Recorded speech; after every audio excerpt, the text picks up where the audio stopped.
I always thought the Italian vases in my home were fragile. I was wrong. My 10-year marriage shattered not from anger, but from construction invoices and a stolen blueprint. When the phone rang during a Denver blizzard, I rubbed my 32-week pregnant belly, terrified for my husband, but pulling back the emergency room curtain, I realized the only person needing rescue was me. Trust me, I forged my own steel life jacket. Hello, everyone. Listening to Violet Revenge Stories. YouTube recently disabled our monetization feature, leaving us without the budget to keep the channel running and support our hardworking team. If you enjoy today's story, please consider supporting us with just $1 so we can pay our staff to cover their living expenses and continue creating more stories for you. You can support us by scanning the QR code on the screen or clicking the donation link in the video description or comments. My name is Addie Rivera. I was 32 weeks pregnant, sitting in the comforting warmth of my living room, entirely absorbed in the world I knew best. I was meticulously reviewing the final landscape blueprints for my latest commercial project. The fireplace was crackling loudly, casting a soft orange glow across the heavy oak drafting table. I rested my left hand over the swell of my belly, feeling the rhythmic, gentle kicks of the little girl growing inside me. The world outside was a howling void of wind and ice, but inside my home, everything felt perfectly secure. Then the sharp, piercing ring of my phone shattered the quiet tranquility of the evening. The caller ID flashed Summit Peak Hospital. A clinical detached voice on the other end informed me that my husband, Marcus, had been admitted to the emergency room following a vehicle collision.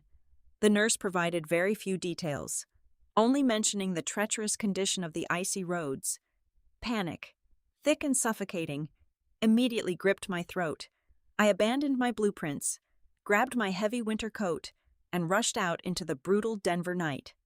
A massive blizzard was mercilessly sweeping through the city. The snow was falling in thick, blinding sheets, transforming the familiar streets into a dangerous, slippery maze.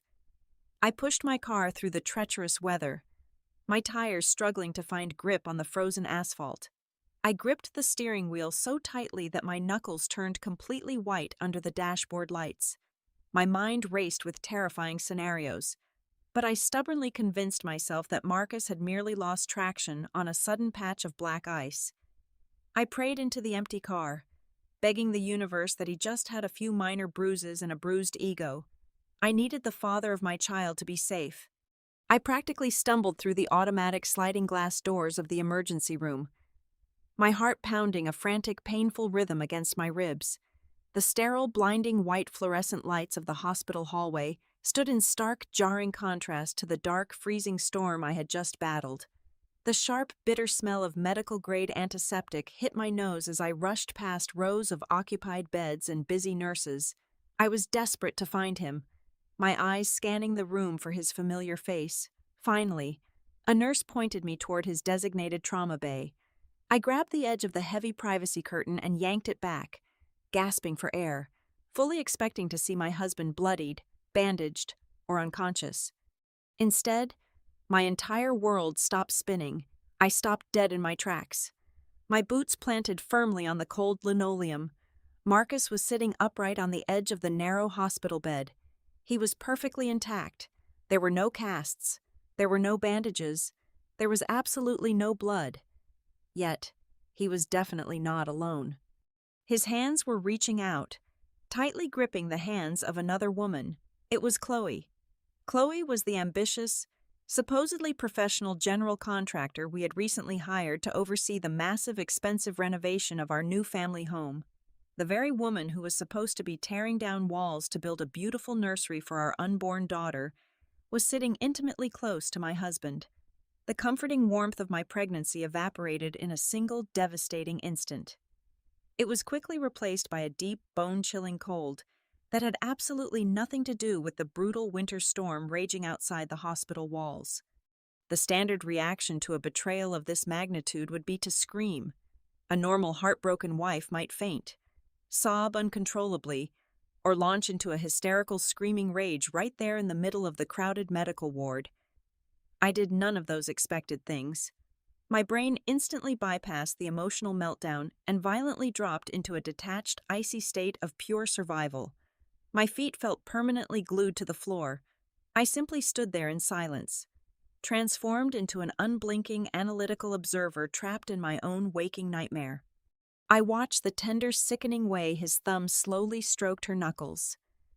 I observed the protective, leaning posture of his broad shoulders toward her slender frame.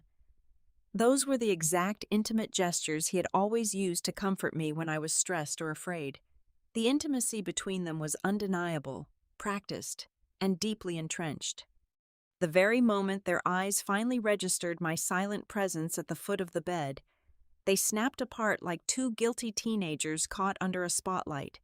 Chloe scrambled awkwardly to her feet, her face instantly flushing with a dark, panicked red.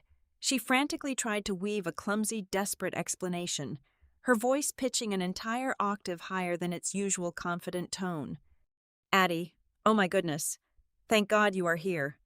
Listen, it is totally not what it looks like at all. We were just doing an unexpected late-night material survey down at the warehouse district to check on the imported tile. The roads just got so incredibly bad so fast. The truck just slid off the embankment into a ditch." Her pathetic words tumbled out in a messy, disjointed rush, sounding exactly like the cheap lies they were. Marcus could not even muster the courage to look me in the eye. His gaze darted frantically around the sterile room, looking at the monitors, the floor, the ceiling, anywhere except my face. He stammered out a weak, cowardly defense. "Addie, please, baby, you have to let me explain.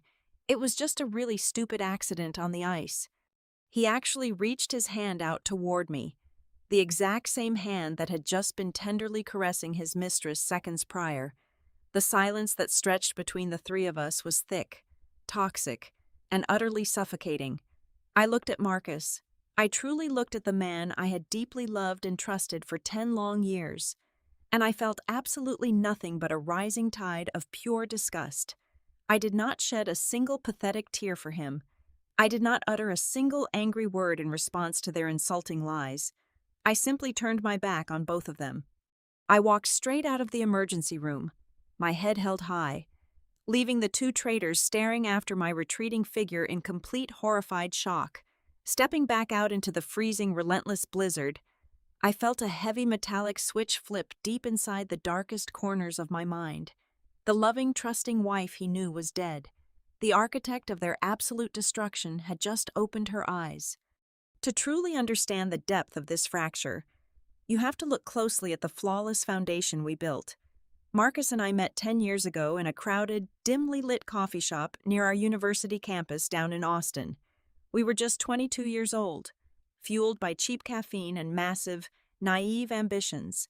For a solid decade, he was my absolute anchor. We navigated the turbulent, uncertain waters of our 20s together, building a partnership that I honestly believed was entirely unbreakable.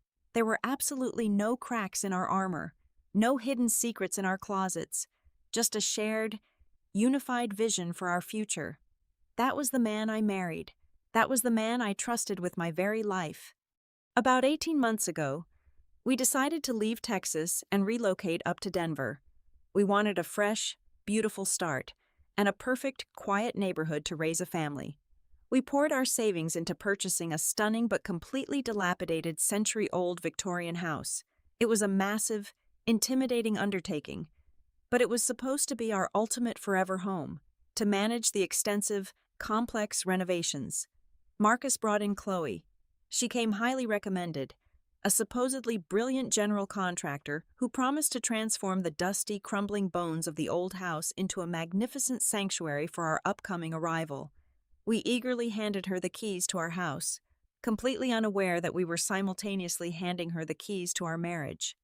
The real, agonizing tragedy of this betrayal is exactly how perfectly my own failing body accommodated their elaborate lies. Right around my 20th week of pregnancy, I developed severe preeclampsia symptoms. My doctor immediately placed me on strict, mandatory bed rest to prevent premature labor. I was forced to step back from my demanding the high-profile position as the head landscape architect at Verdant Scapes Company. I reluctantly traded my bustling downtown corner office for the quiet, lonely isolation of our living room sofa. That medical necessity created the ultimate, devastating blind spot. While I was trapped at home, carefully monitoring my blood pressure and fiercely protecting our unborn daughter. Marcus and Chloe were given complete, unsupervised freedom to orchestrate their affair under the convenient, unquestionable guise of project management. Sitting alone in the dark after walking out of the hospital, the residual adrenaline began to fade, quickly replaced by a cold, calculating clarity. The scattered, seemingly innocent puzzle pieces of the last few months suddenly snapped together with sickening, undeniable precision. I began to intensely review the timeline of my own blindness. I remembered the hushed, urgent phone calls Marcus would take at 11 o'clock at night. When I questioned him, he would casually brush them off. "It is just Chloe dealing with critical supply chain issues. Baby, the custom lumber shipments are delayed again," he would say, kissing my forehead. I remembered the constant, deeply frustrating budget overruns. We were constantly bleeding cash, with Marcus claiming that the cost of raw materials had suddenly spiked by 20 or 30%. I had blindly, foolishly signed off on every single extra expense, trusting his financial judgment completely. I slowly opened my laptop. The harsh glow of the screen illuminated the dark kitchen as I logged directly into our joint banking portal. I navigated straight to the special savings account I had opened specifically for our daughter's future. It was supposed to be her secure college fund, built entirely from the massive year-end bonuses I earned at Verdant Scapes.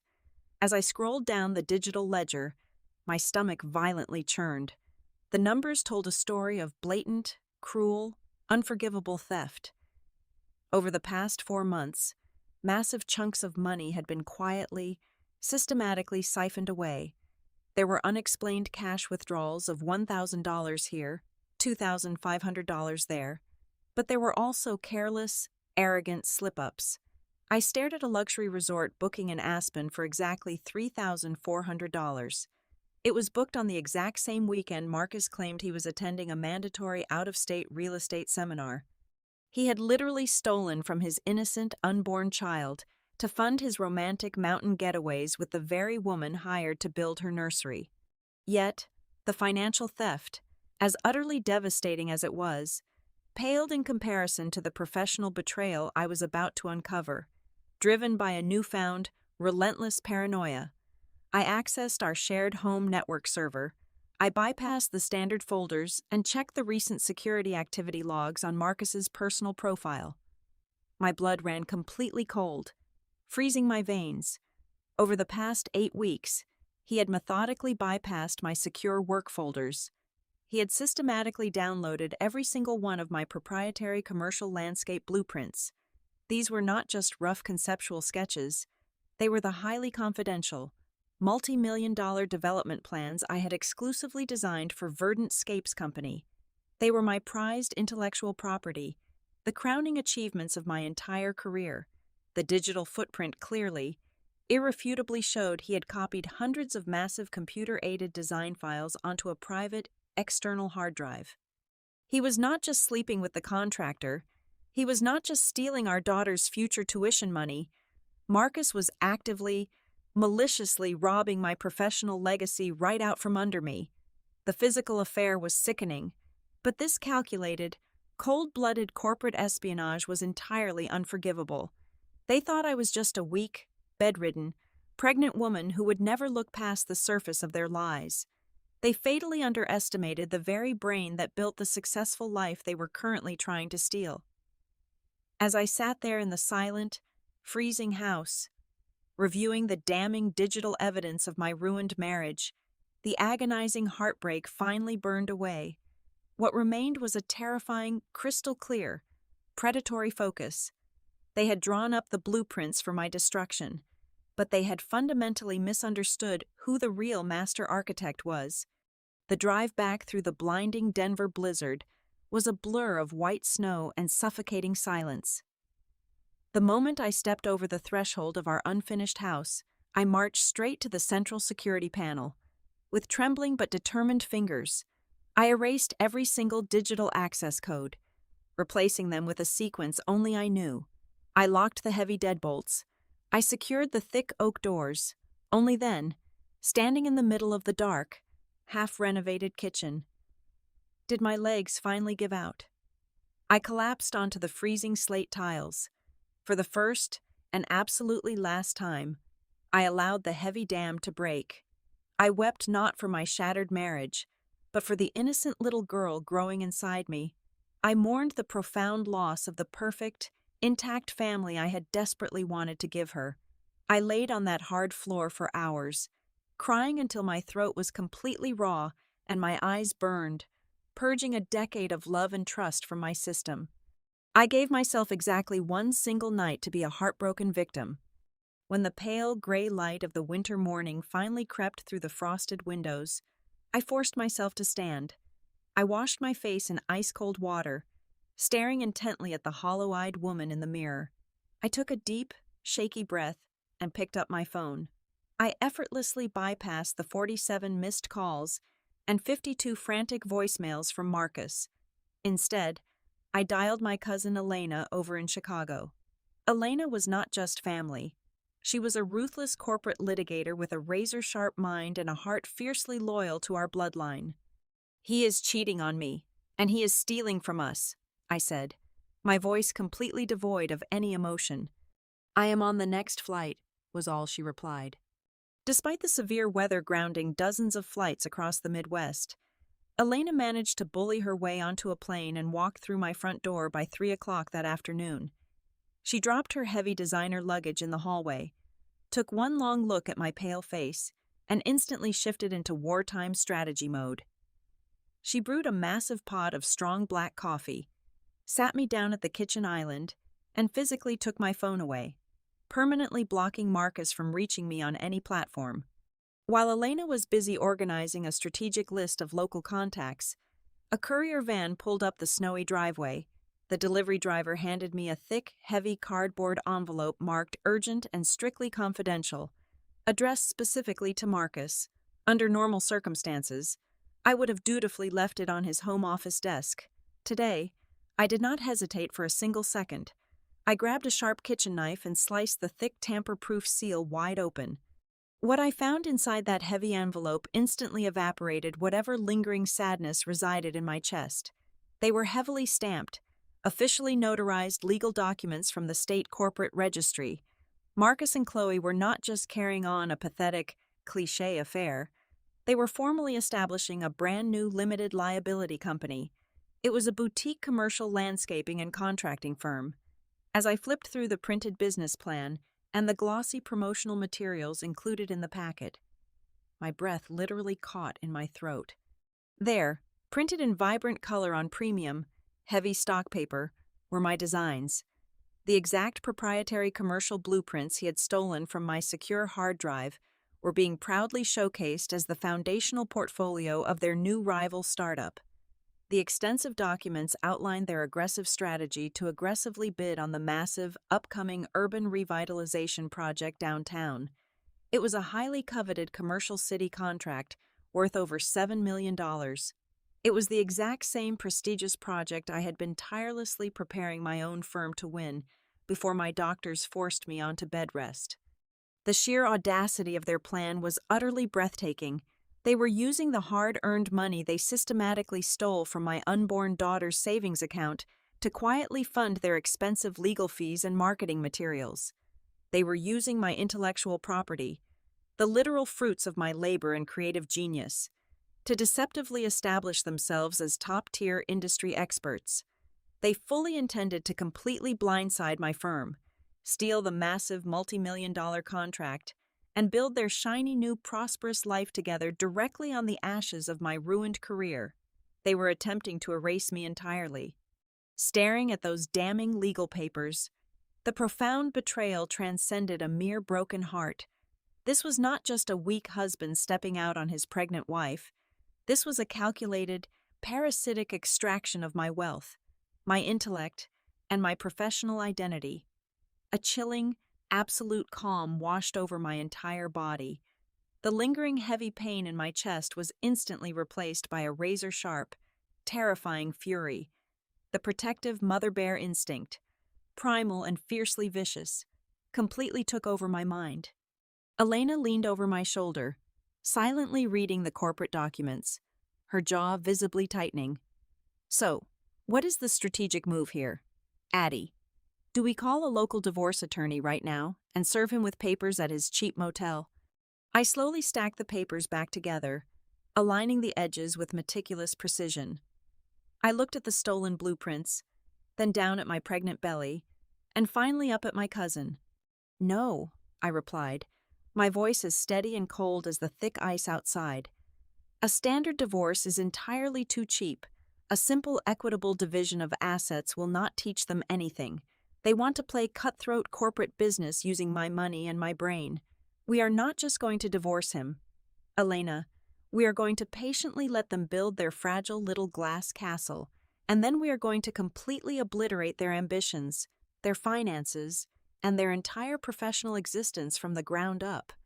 Early Tuesday morning, wrapped tightly in a thick wool coat against the biting Denver chill, I found myself sitting in the sterile, high-rise office of Beatrice Thorne. Beatrice was an absolute legend within the local legal community, a notoriously ruthless attorney who specialized equally in cutthroat intellectual property litigation and high-asset divorces. She was not the kind of lawyer who held your hand and offered you a tissue. She was exactly the kind of apex predator I desperately needed in my corner. I slid the intercepted corporate registry documents and the printed digital security logs across her massive, polished glass desk. Beatrice adjusted her sharp silver spectacles, her cold eyes scanning the pages with intense, predatory interest. She immediately summoned her lead forensic accountant into the room. For the next 72 hours, their team completely dissected the fraudulent financial trail Marcus and Chloe had sloppily left behind. The absolute brilliance of their legal minds was terrifying to witness.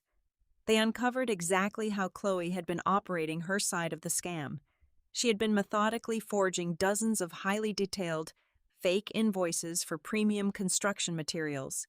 She was billing our joint accounts for imported Italian marble, custom mahogany timber, and specialized architectural steel that never actually arrived at our renovation site. Those grossly inflated, fictitious payments were then quietly funneled directly through a dummy third-party vendor account. From there, the money was washed and deposited straight into the primary operating fund of their shiny new shell company. We have him dead to rights on marital fraud, significant financial embezzlement, and corporate espionage, Beatrice stated, her voice as smooth and cold as polished stone, echoing slightly in the expansive office. But we need to absolutely secure your most valuable assets before we drop the guillotine on their operation. Following her strict, uncompromising instructions, I moved rapidly to protect my intellectual property. Those commercial blueprints were my true brainchild, the culmination of thousands of hours of intense creative labor. I refused to let them be bastardized and exploited by two talentless amateurs under the heavy, impenetrable cloak of attorney-client privilege. Beatrice helped me navigate the complex legal labyrinth to establish a brand new, completely secret limited liability company. It was registered under a highly discreet holding name, completely untraceable to a casual search, with me listed as the sole proprietor and exclusive managing shareholder. We bypassed the standard waiting periods and immediately filed expedited, ironclad copyright claims and formal intellectual property registrations for every single stolen landscape design. We associated every computer-aided design file, every rendering, and every structural note exclusively with my hidden legal entity. From a strictly legal standpoint, the trap was now armed. Marcus and Chloe were actively preparing to pitch a $7 million commercial project using registered, federally protected blueprints they had absolutely no legal right to possess, modify, or display. They were essentially carrying a live bomb in their briefcases, completely unaware of the ticking timer. With the legal and financial snares firmly in place, it was time to execute the psychological warfare. I needed Marcus to feel completely secure, entirely arrogant, and blissfully unaware of the massive legal avalanche silently hanging directly over his head. I unblocked his phone number and sent a brief, pathetic-sounding text message. I told him he could come by the house for exactly 2 hours on Thursday afternoon to pack some of his clothes and personal belongings. When he walked through the heavy front door, I delivered the absolute performance of a lifetime. I dressed in an oversized, faded gray maternity sweater, intentionally leaving my hair messy and my pale face completely devoid of any makeup. I sat awkwardly on the edge of the living room sofa, clutching a decorative throw pillow tightly to my chest, looking exactly like the ultimate defeated, heartbroken, submissive wife he expected to find. Marcus strutted in, puffed out his chest, and looked around the quiet house, clearly emboldened by my apparent physical and emotional weakness. "I am really sorry it had to happen this way, Addie," he said, avoiding my eyes while aggressively shoving his expensive designer suits into a vintage leather duffel bag. "But Chloe and we just have a deep connection I could not ignore anymore. You have been so hyper-focused on the baby and your demanding work. We just drifted apart organically. You have to admit, we have been living like roommates for the last 6 months." He was actually trying to gaslight me. He was standing in the very house he was draining of funds, trying to blame my difficult, high-risk pregnancy and my professional success for his pathetic infidelity. I bit the inside of my cheek so hard, I instantly tasted a faint, metallic tang of copper. I forced a weak, trembling sob from the back of my throat, letting my shoulders slump forward in apparent defeat. "Just take your things and leave, Marcus," I whispered, keeping my eyes fixed firmly on the dusty floorboards. "Please, just go."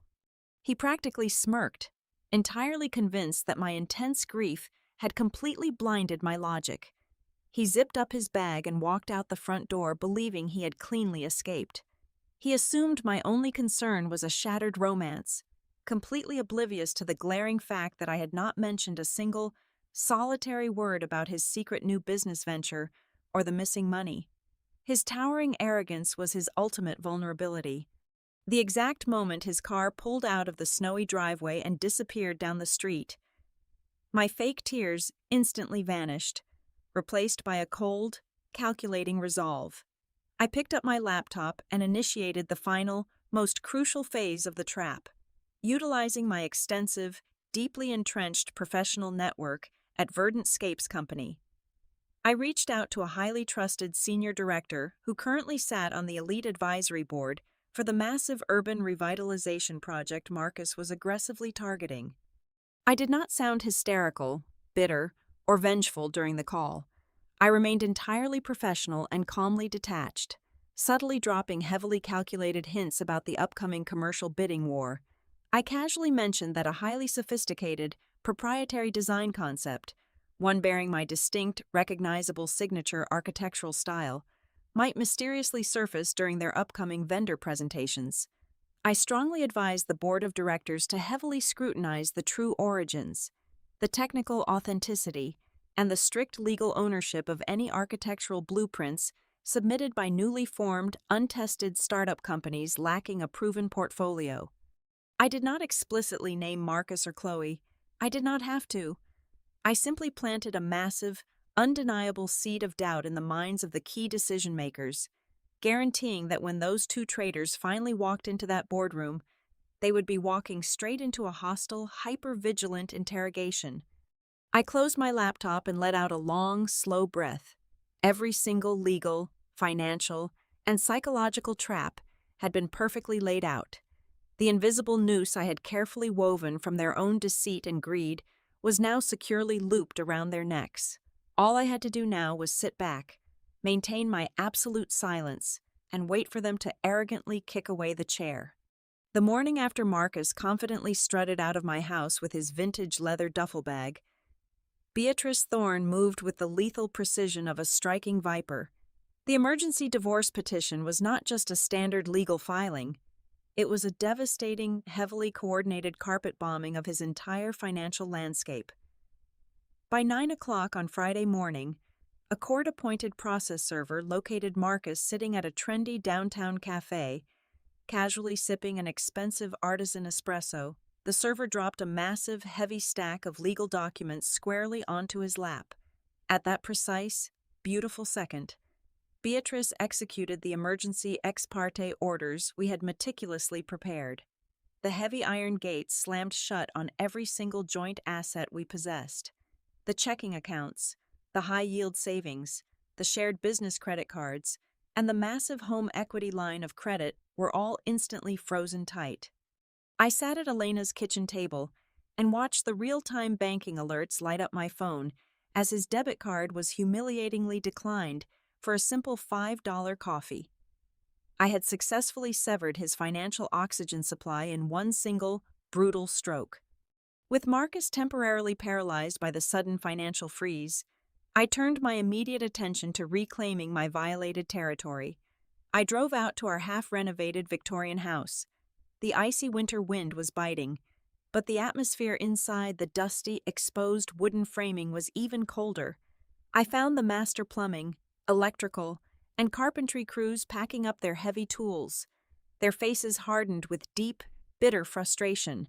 I stepped over a pile of raw lumber and loudly called for Tom, the veteran foreman running the site. I asked him directly why the project had stalled so abruptly. Tom practically spat on the plywood floor. "That arrogant contractor of yours, Chloe, has been giving us the runaround for exactly 8 weeks. She keeps blaming banking errors and delayed wire transfers. My guys have families to feed and mortgages to pay. We are not swinging another hammer until we see actual cash in our hands." The sheer level of Chloe's incompetence and blinding greed was staggering. She was not just stealing my money. She was shamelessly exploiting hardworking tradesmen to illegally fund her pathetic startup venture. I reached into my coat and pulled out my personal checkbook. Linked directly to a heavily guarded private account Marcus never knew existed, I asked Tom for the exact outstanding invoice total. It was a substantial sum, nearly $45,000. I wrote the check immediately, balancing the book on a dusty drywall stack, and then I wrote a second one, adding a solid 20% bonus for his crew to compensate for the unacceptable delay and their mounting stress. "Listen to me very carefully. Tom," I said, handing over the life-changing slips of paper. "Chloe is officially terminated as of this exact second. She is permanently banned from stepping foot anywhere on this property. If you or your men see her or my soon-to-be ex-husband anywhere near this site, you do not let them in. You immediately call the police for trespassing." Tom looked down at the cleared checks, then looked up at me, a fierce, protective respect instantly igniting in his tired eyes. He rallied his crew with a booming, authoritative shout. Within exactly 2 hours, they had completely replaced every heavy padlock on the perimeter fencing and heavily reinforced the main entrance doors. By directly buying their absolute loyalty and paying them what they rightfully deserved, I had successfully transformed my violated house into a heavily fortified, impenetrable fortress. Meanwhile, Marcus and Chloe were rapidly spiraling into total, unmitigated panic. Through mutual industry acquaintances who loved to gossip, I heard desperate rumors of them frantically scrambling around the city, with their stolen funds completely locked behind a rigid court order. They were entirely tapped out. To keep their grand illusion alive, they were forced into a terrifying corner. They maxed out high-interest personal loans and borrowed heavily against shady credit lines just to keep the lights on in their rented shell office and pay for their expensive presentation materials. They were hemorrhaging borrowed cash, recklessly doubling down on a losing hand. They were betting their entire existence, their professional reputations, and their heavily leveraged debt on winning that massive $7 million commercial revitalization contract. They genuinely believed that winning that single pitch would instantly save them and validate their betrayal. They were running full speed toward the finish line, completely, blissfully blind to the massive brick wall I had quietly erected right across the track. They had absolutely no idea that exactly 4 days prior, I had utilized a discreet private courier service to deliver a highly encrypted, secure flash drive directly to the chairman of the Commercial Project Board. That drive contained the undeniable, time-stamped original computer-aided design files, my expedited federal copyright registrations, and a devastatingly polite but legally lethal warning letter from Beatrice Thorne, regarding the severe legal consequences of utilizing stolen intellectual property, the board was not just suspicious anymore. They were fully armed with the truth and waiting for the bloodbath. The fateful day of the final presentation finally dawned over a freezing, overcast Denver. It happened to align perfectly with the first day of my 38th week of pregnancy. My lower back was aching with a deep, relentless pressure, and my ankles were painfully swollen inside my winter boots. But my mind had never been sharper or more terrifyingly clear. The physical and mental tension was rapidly escalating to an unbearable, feverish pitch. Every single legal trap was primed. Every single financial lie was completely boxed in. The grand stage was finally set for their ultimate, spectacular destruction, and I was calmly holding the only match. I wore a meticulously tailored, deep navy blue maternity suit that demanded absolute, unquestionable respect. I sat comfortably and regally at the very head of the massive mahogany conference table in the executive suite of the City Development Group. The room was lined with towering glass windows overlooking the sprawling Denver skyline, a fitting arena for the execution I was about to perform. The heavy oak double doors swung open at exactly 10 o'clock in the morning. Marcus and Chloe strode into the opulent room, radiating an unearned, utterly nauseating level of arrogance. Chloe was wearing a sharp, incredibly expensive designer dress, confidently holding a sleek silver presentation tablet. Marcus had on a brand-new, custom-tailored charcoal suit, undoubtedly purchased with maxed-out, high-interest credit cards. Their smug, victorious smiles froze instantly, then violently shattered the exact second their eyes landed on me sitting in the guest of honor seat. Marcus physically stumbled backward in shock, his shoulder aggressively bumping into the heavy wooden doorframe. I did not give them a single, solitary second to recover their breath or their bearings, before Marcus could even stammer out a pathetic question. I calmly pressed a button on the small remote resting in my palm. The massive, high-definition projector screen behind me flared to brilliant life. "Gentlemen of the board," I said, my voice steady, cold, and commanding, echoing powerfully through the cavernous boardroom. "Before this brand-new, entirely untested firm begins their pitch, I have been explicitly authorized by Verdant Scapes Company to clarify the true legal origin of the architectural concepts you're about to see today." I pulled up the heavily encrypted digital security logs Beatrice and her team had meticulously prepared. I systematically displayed the undeniable, time-stamped downloads directly from my private home server. I projected the expedited federal copyright registrations, clearly bearing my name and my sole legal entity. I showed the stunned board of investors the absolute, irrefutable proof that the brilliant, $7 million commercial revitalization blueprint they were holding in their hands was, in fact, my exclusive intellectual property. It was stolen outright from a pregnant woman by a desperate, fraudulent startup. The silence that fell over the boardroom was absolute, heavy, and deeply terrifying. The senior investors, men who collectively managed billions of dollars in real estate, stared at Marcus and Chloe with pure, unadulterated disgust. The wealthy chairman of the board slowly stood up from his leather chair, his face dark with intense professional fury.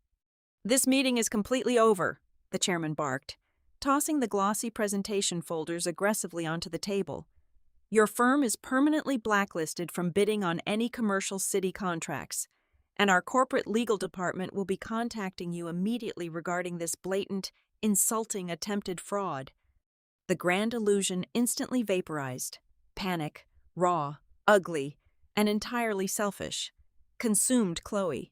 She violently shoved Marcus away from her, her voice screeching hysterically through the tense, silent room.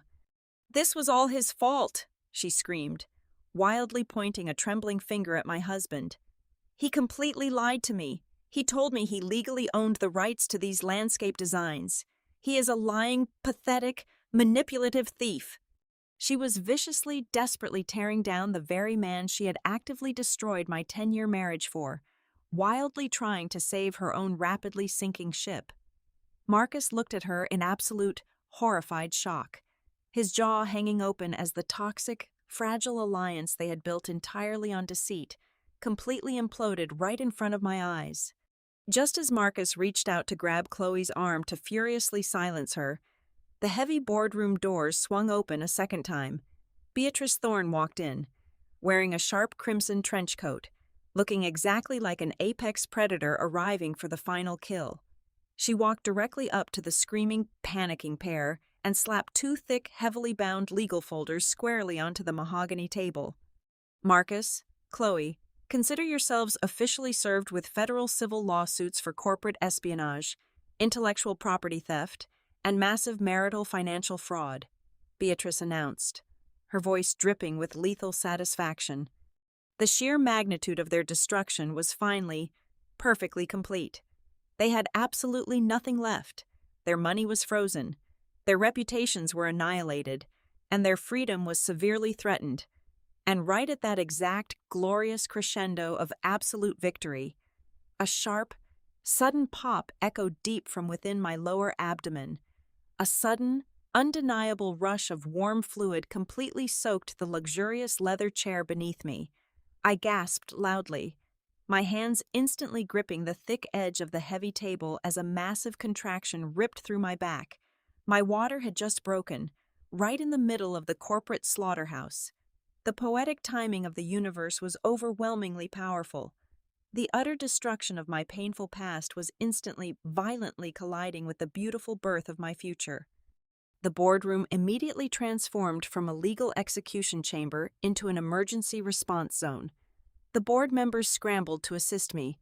I was swiftly escorted out of the glass building and loaded into a private, premium medical transport ambulance. Elena met me directly at the hospital, her fierce, loving presence serving as my absolute anchor. After 9 grueling, exhausting hours of intense labor, I pushed my beautiful, perfectly healthy baby girl, Maya, into the world. The delivery room was filled with the warm, joyous tears of my cousin and my closest, most loyal friends. Meanwhile, down in the freezing main lobby, hospital security heavily barricaded the elevator banks. Marcus, desperate, weeping, and begging, was forcefully denied entry to the secure maternity ward. He was completely, permanently shut out of the beautiful new life I had just brought into the world. He had made his choice months ago, and his future no longer included us. It has been exactly 6 months since that incredible, life-altering day. I am currently sitting in the warm, sunlit nursery of my fully renovated Victorian home. The house is an absolute masterpiece, completed precisely to my original, exacting vision by Tom and his fiercely loyal construction crew. I am holding my precious Maya tightly against my chest, gently rocking her while watching the soft white snow peacefully falling outside the large bay window. I have recently been promoted to the executive partner level at Verdantscapes Company. Given complete, undisputed creative control over the massive downtown revitalization project I had rightfully won back from the thieves. As for Marcus, he is currently drowning in hundreds of thousands of dollars in devastating legal penalties, aggressive restitution orders, and crippling attorney fees. He lives in a cheap, tiny, depressing apartment on the far outskirts of the city, completely abandoned by Chloe, who cowardly fled the state the very moment the massive lawsuits were formally filed. As I look down at my peacefully sleeping daughter, I realize that anger is merely a temporary fuel, but success is an impenetrable, permanent fortress. The absolute sweetest, most devastating revenge of all is simply living a brilliant, triumphant life completely free of the toxic shadow of a traitor. Thank you so much from the bottom of my heart for listening to my story on Violet Revenge Stories. I would love to know exactly where you are tuning in from today, so please let me know in the comments section below. If you found my journey of reclaiming my life and my power empowering today, please consider helping our channel with just a $1 donation. You can easily scan the QR code right on your screen or use the secure donation link provided in the description and the pinned comment.